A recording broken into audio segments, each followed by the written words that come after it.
Mengalami kekalahan pada sidang mengenai hak anaknya yang bernama Keke yang diduga berasal dari hubungannya dengan Rezky Aditya sebagai seorang ibu, Weni Aryani pun kini nampaknya harus kembali berjuang keras untuk mencari keadilan bagi sang anak yang saat ini masih belum menemui kejelasan mengenai siapa ayah kandungnya. Pengajuannya telah ditolak oleh hakim lantaran dianggap kurang dalam mengumpulkan bukti. Lantas seperti inilah ungkapan kekecewaan Weni Aryani usai kalah dalam sidang yang berlangsung di Pengadilan Negeri Tangerang. Menurut pihak pengadilan adalah kurangnya bukti. Cuman menurut saya sendiri, pembuktian di kasus saya ini adalah hanya DNA, hanya tes DNA. Ya, kalau bukti foto, bukti apa kan saya sudah ada semua. Dari yang awalnya Rezky tidak mengakui hanya bisnis, akhirnya saya kasih bukti dia mengakui kenal. Kurang bukti di mananya. Sedangkan satu-satunya bukti di sini adalah tes DNA. Dan itu tidak dikabulkan oleh pihak pengadilan. Ya saya kecewa ya, kalau ditanya kecewa. Tapi justru yang paling kuat itu tidak dikabulkan oleh hakim. Sekarang kalau dalam kasus seperti ini mau bukti apa? Video. Kan asusila, betul nggak?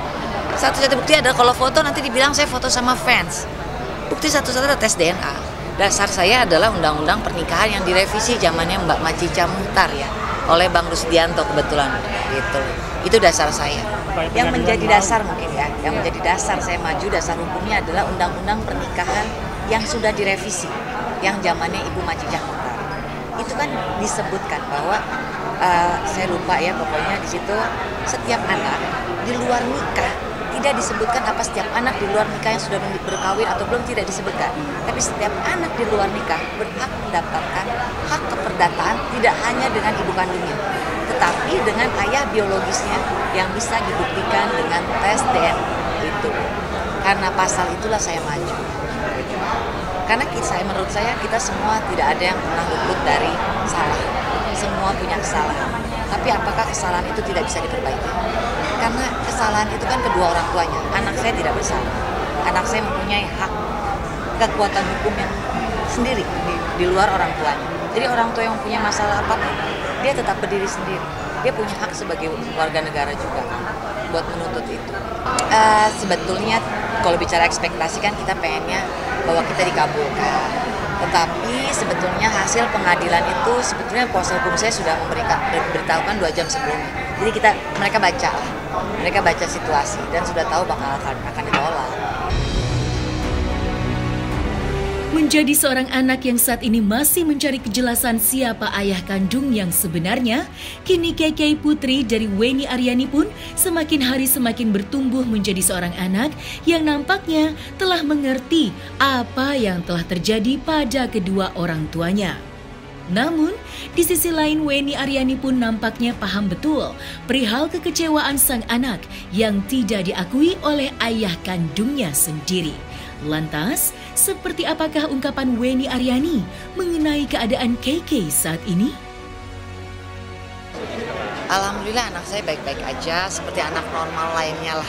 Dia main TikTok, dia ikut sekolah daring, walaupun agak bosen ya buat dia karena pengen bertatap muka sama teman-temannya. Gitu. Tapi Keke anak yang ceria. Anak saya sudah mulai besar. Jadi sebetulnya kenapa saya juga buka ini karena anak saya sudah mulai menanyakan ayahnya. Menanyakan seperti apa ngapain? Karena kan menurut saya ya, mukanya Keke itu kan mirip sekali dengan ayahnya. Sehingga dan ini bukan rahasia lagi, sudah jadi rahasia umum. Jadi banyak orang berkunjung di belakangnya karena banyak yang tahu. Keke mirip. Akhirnya dia tanya, "Mama aku mirip siapa? Mama mamaku itu siapa?" Nah kebetulan ada foto juga Rezky lagi gendong Keke bayi kan. Itu dia pertanyakan, "Mama aku pernah difoto sama artis ini ya?" Saya sebagai orang tua yang ngerti saya. Tanpa saya jujur pun anak saya kan sudah mulai besar, sudah melihat handphone, sudah main digital ya, sudah begini lah. Dia tahu, cuman dia untuk menanyakan secara langsung dia sungkan sama saya sih, karena kesian ya. Gitu. Jadi dia lebih banyak diam. Rezky pernah menjabat sebagai komisaris perusahaan saya, betul. Itu berapa lama? Di salah satu perusahaan saya. Berapa lama? Kurang lebih 1 tahun ke 1,5 tahun.